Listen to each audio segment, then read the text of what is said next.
Good morning.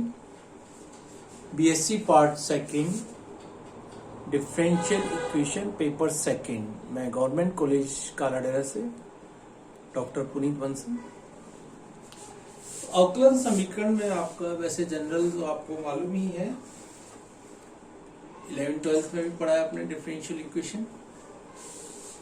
अवकलन समीकरण वह समीकरण है जिसमें स्वतंत्र चर तथा आश्रित चरों के अवकलन गुणांक के बीच कोई संबंध हो, अवकलन समीकरण कहलाता है। जैसे अपन डिफाइन करते हैं dy by dx,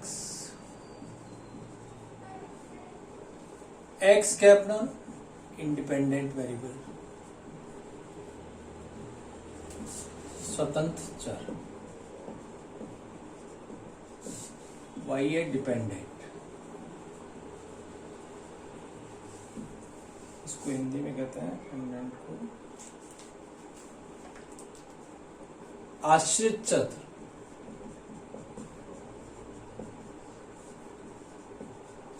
y x पे एक तरह से निर्भर करता है। dy by dx आपका कहलाता है अवकलन समीकरण कहलाता है। अब यदि एक ही स्वतंत्र चर है तो आपकी ऑर्डिनरी डिफरेंशियल इक्वेशन कहलाएगी, जिसमें एक ही स्वतंत्र चर हो, और यदि एक से अधिक स्वतंत्र चर हो तो वह आंशिक अवकलन समीकरण कहलाएगी, जिसको अपन पार्शियल जैसे कहते हैं अपन x del z by del x plus y del z by del y is equal to n z। यहां पर क्या है, आपके दो स्वतंत्र चर है x और y।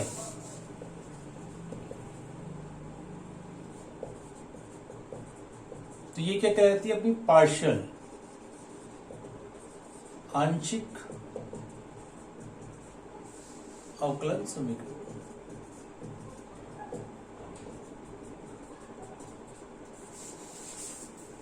तो ध्यान रखना आप लोगों को, यदि एक ही स्वतंत्र चर है तो अपनी ऑर्डिनरी डिफरेंशियल इक्वेशन कहलाएगी, और एक से अधिक है जैसे यहाँ डेल जेड बाय, या दो से ज्यादा भी हो सकते हैं, तीन भी हो सकते हैं आपके आंशिक।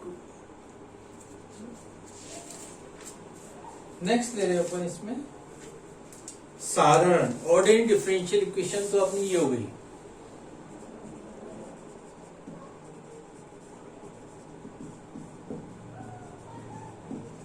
और ये कहलाती है नेक्स्ट है पार्शियल डिफरेंशियल इक्वेशन।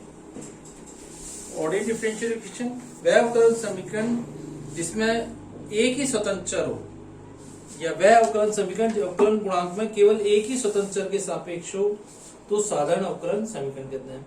आंशिक अवकलन समीकरण पार्शियल डिफरेंशियल इक्वेशन, जब किसी अवकलन समीकरण में एक से अधिक स्वतंत्र चर हो तथा आंशिक अवकलन गुणांक इनमें से किसी एक के सापेक्ष आते हो तो उसको आंशिक अवकलन समीकरण कहते हैं। अभी अपन बात कर रहे हैं केवल ऑर्डिनरी डिफरेंशियल इक्वेशन की। अब है नेक्स्ट अवकलन समीकरण की कोटि तथा घात।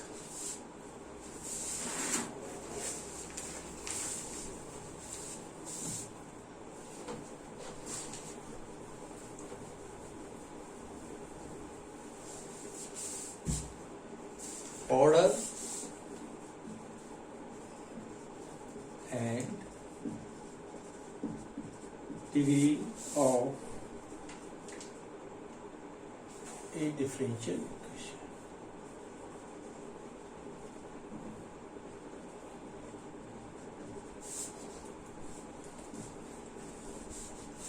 ऑर्डर का मतलब कोटि और डिग्री का मतलब घात। कोटि से मतलब है आपका हाईएस्ट डेरिवेटिव। अवकलन समीकरण की कोटि लिखिए पहले। किसी अवकलन समीकरण में विद्यमान उच्चतम अवकलन की कोटि, हाईएस्ट डेरिवेटिव की कोटि को उस अवकलन समीकरण की कोटि कहते हैं। हाईएस्ट ऑर्डर डेरिवेटिव किसी अवकलन समीकरण में विद्यमान उच्चतम अवकलन की कोटि को अवकलन समीकरण की कोटि कहते हैं। लेकिन इसमें एक चीज ध्यान रखनी है, किसी भी अवकलन समीकरण में इंटीग्रल वाला कोफिशिएंट नहीं होना चाहिए। अगर कोई इंटीग्रल है तो उसको एक बार डिफरेंशियल कर देंगे, अगर डबल इंटीग्रल है तो उसको दो बार डिफरेंशियल करके फिर उसकी कोटि अपन करेंगे। जैसे एक एग्जांपल देखते हैं, कोटि निकालने के लिए। dy/dx इक्वल टू दे रखा है x plus y plus -1 upon x plus y plus 1। अब इसकी क्या है, हाईएस्ट डेरिवेटिव या तो एक ही है, dy/dx, तो इसकी कोटि कितनी होगी आपके पास, 1। अब नेक्स्ट डेफिनेशन और लेते हैं, फिर दोनों को एक साथ करेंगे। नेक्स्ट है आपका डिग्री, घात।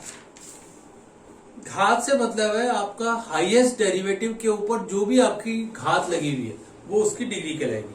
किसी अवकलन समीकरण के अवकलनों के संदर्भ में परिमेय तथा पूर्ण बीजीय बनाने के उपरांत उसमें आने वाले उच्चतम अवकलन की घात, उच्चतम हाईएस्ट डेरिवेटिव की घात को अवकलन समीकरण की घात कहते हैं।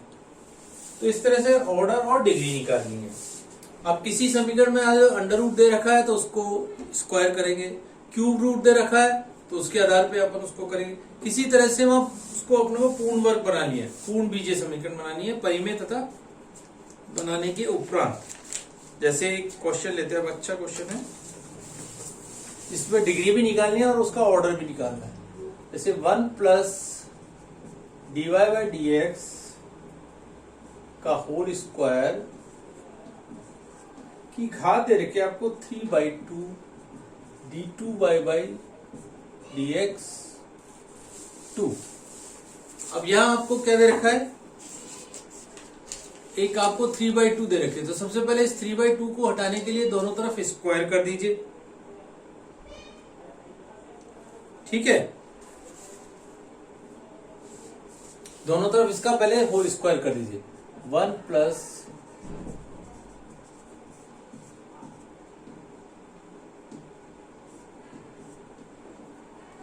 ब्रैकेट को वापस से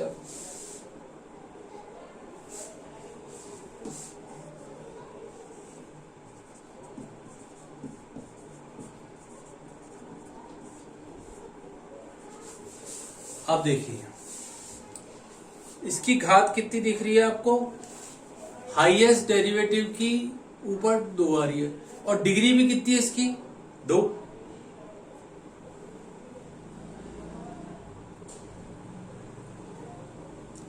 इसकी डिग्री कितनी हुई आपके पास, 2 डिग्री है, d2y/dx2 डिग्री भी 2 है और उसके ऊपर की घात आप देख रहे हो, अंडर रूट को हटाया अपन है तो स्क्वायर आ गया, तो इसकी घात है आपके पास 2। तो ये द्वितीय कोटि का समीकरण है जिसकी द्वितीय घात भी है।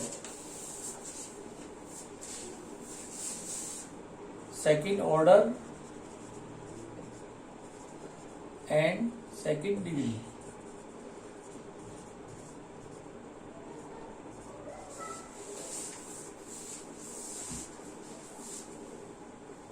तो ये द्वितीय कोटि का समीकरण है और द्वितीय घात का भी है समीकरण, ठीक है। एक और एग्जाम्पल देखिए, ऐसे कैसे आपको दे रखा है। अब एक पार्शियल का भी जरूरत, चलिए लिख लीजिए। पार्शियल का दे रखा है, जैसे एक अभी एग्जाम्पल बताया था, एक और बता देते हैं आपको एग्जाम्पल जो दे रखा है।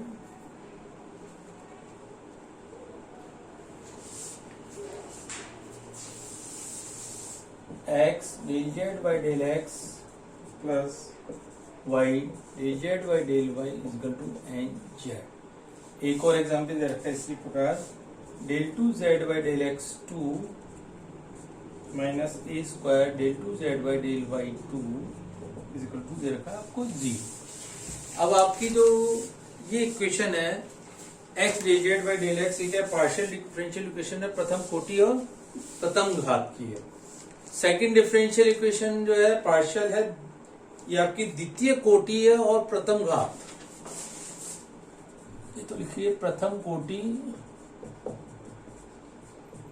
तथा प्रथम घात, ये आपकी द्वितीय कोटि, हाईएस्ट डेरिवेटिव डिग्री 2 है, हाईएस्ट ऑर्डर, और डिग्री कितनी है इसके ऊपर, घात कितनी है, 1।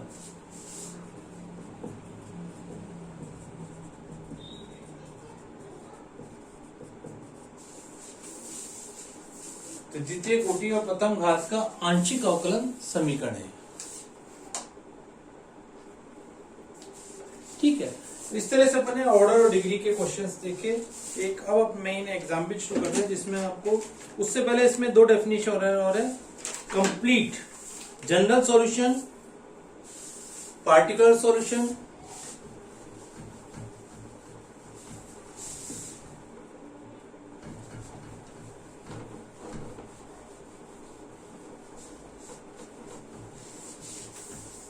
देखिए जनरल सॉल्यूशन या व्यापक हल,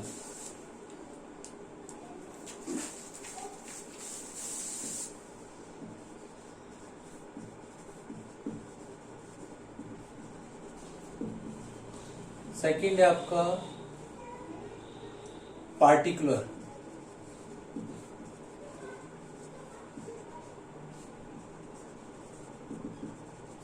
थर्ड विचित्र सिंगुलर सॉल्यूशन।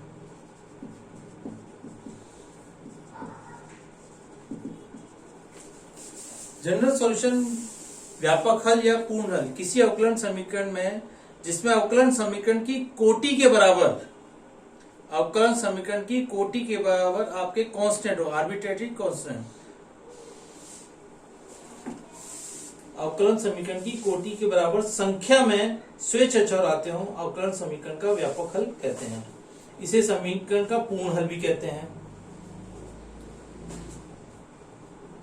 जैसे d2y/dx2 प्लस के स्क्वायर y इजकल टू 0, तो y equal to a cos x plus b sin x इसका सॉल्यूशन आएगा। इसमें दो स्वेच्छ अचर आ गए आपके। जैसे एक अपन इसका एग्जाम्पल दिया d2y/dx2 प्लस के स्क्वायर y इजकल टू 0, ठीक है।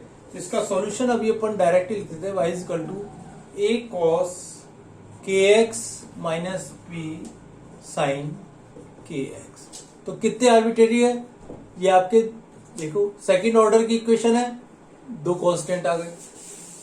जनरल पार्टिकुलर सॉल्यूशन, यदि इन कांस्टेंट का कुछ मान भी आ जाए तो उसका विशिष्ट हल प्राप्त होगा। अवकलन समीकरण का ऐसा हल जिसमें व्यापक हल में स्वेच्छ अचरों को कुछ मान दे दें, यदि a और b के कुछ मान दे दें।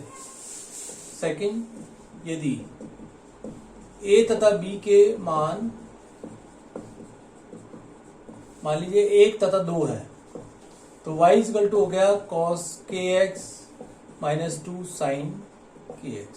तो ये क्या बन गया इसका पार्टिकुलर सॉल्यूशन, जो भी मान आपको दे रखे।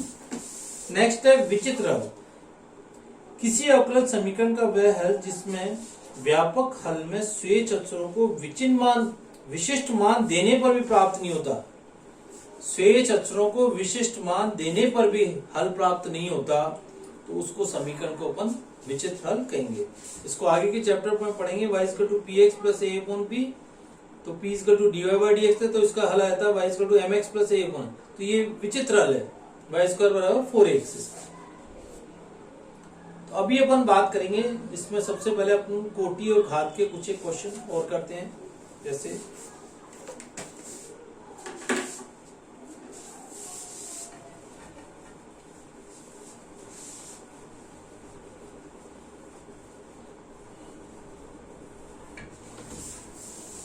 एक और क्वेश्चन देखते हैं अपन जिसकी कोटि निकालनी है। क्वेश्चन देखिए, d2y/dx2 प्लस x dy/dx का होल क्यू दे रखा है, यहाँ इक्वल टू दे रखा है आपको sin x। इसका ऑर्डर भी निकालना है और डिग्री भी निकालना है। अब ऑर्डर से क्या था, हाईएस्ट डेरिवेटिव। हाईएस्ट डेरिवेटिव कितना देख रहा है आपको, ऑर्डर 2 हाईएस्ट डेरिवेटिव, और घात कितनी है उसकी, हाईएस्ट डेरिवेटिव इसकी घात 3 है, इसको नहीं काउंट करेगा। हाईएस्ट डेरिवेटिव की कितनी घात है अपने पास, 1। तो द्वितीय कोटि का और प्रथम घात का समीकरण है। इसको ऐसे लिखेंगे, द्वितीय कोटि का प्रथम घात का समीकरण।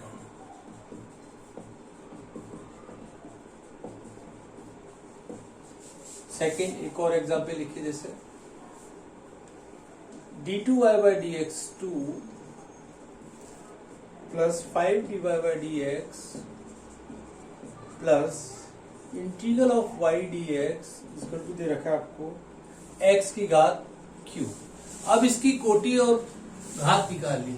अब यहाँ एक फंक्शन आ गया इंटीग्रल। इंटीग्रल को हटाने के लिए क्या करें, इसको एक बार और डिफरेंशियल कर दें, तभी इंटीग्रल हटेगा।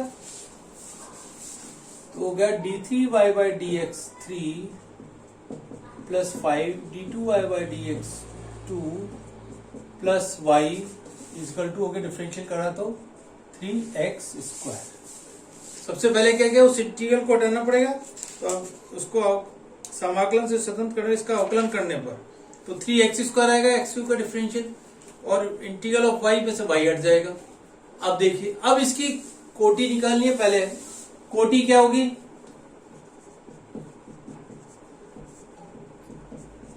कोटि कितनी हुई, हाईएस्ट डेरिवेटिव 3 और घात हाईएस्ट डेरिवेटिव की घात है 1। तो तृतीय कोटि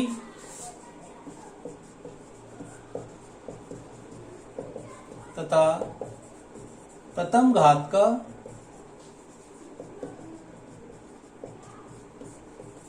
समीकरण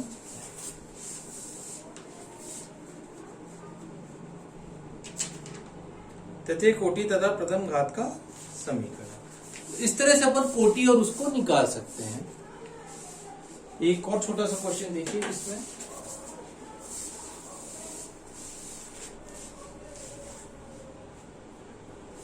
वह अवकलन समीकरण ज्ञात कीजिए जिसका व्यापक हल आपको दे रखा है x square plus b x.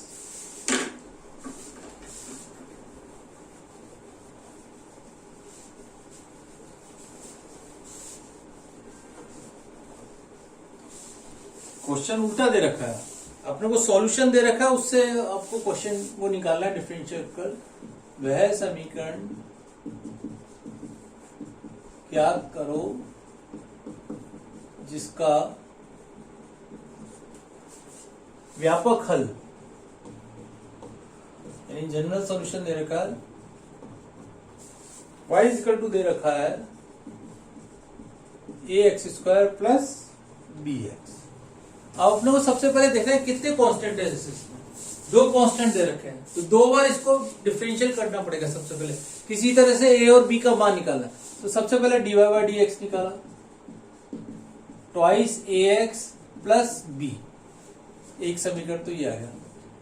इस एक बार और डिफरेंशिएट करना, d2y by dx 2 बराबर आ गया ट्वाइस a। इससे a का मान आ गया और इस a का मान यहां रखोगे, इससे b का मान आ जाएगा। तो a और b के मान समीकरण 1 में रख दीजिए, ठीक है। उससे अपना समीकरण का सॉल्यूशन आ जाएगा। सबसे पहले a का मान निकाला,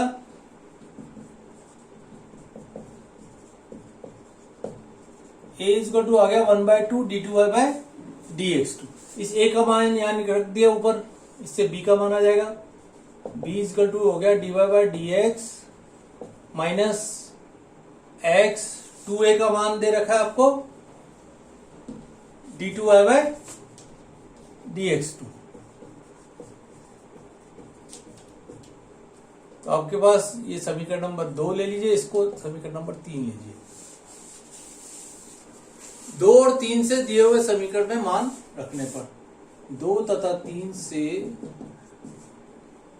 a तथा b के मान दिए गए समीकरण में रखने पर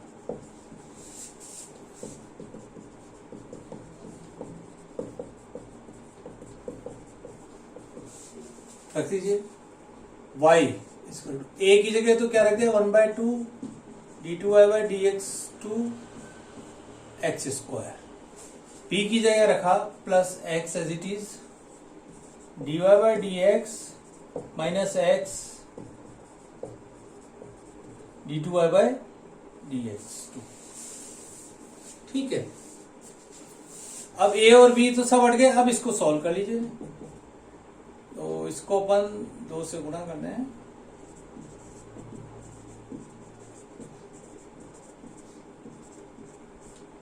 एक्स स्क्वायर, ये 2 यहां पे भी आएगा, 2x dy by dx minus 2x² d2y dx 2। एक इससे कैंसिल हो जाएगा, ये इधर ले लेते हैं, x² d2y dx 2 minus 2x dy dx, ये इधर जाके प्लस हुआ, ये इधर माइनस का 2y इक्वल टू 0। ये अपने पास इसकी क्या आ गई, वह डिफरेंशियल इक्वेशन आ गई। सॉरी, ये प्लस का 2y है तो ये इधर ही रहा, ये दोनों इधर ले आए, ये भी इधर ले गए, ये भी इधर ले गए, आपका रह गया x² d2y dx 2 minus 2x dy dx plus 2y equal to 0। तो इस तरह से आप लोगों को क्वेश्चंस को करना है जिसमें ए और बी का मान लो वह समीकरण या जिसका व्यापकल दे रहा हो, जितने कांस्टेंट हो उसको उतने आधार पे डिफरेंशियल कर दीजिए, फिर एबीसी के मान रख दीजिए, और या उसकी डिग्री कोटि निकालनी है तो उसका अपन सबसे पहले क्या करेंगे, उसका जो भी पूर्ण वर्ग बना के फिर निकालेंगे, ये ध्यान रखना है क्वेश्चन। तो फर्स्ट एक्सरसाइज इस तरह से आपके इंपॉर्टेंट क्वेश्चंस ये आपको एक बार और देख लीजिए जो भी आपको दिए हुए हैं।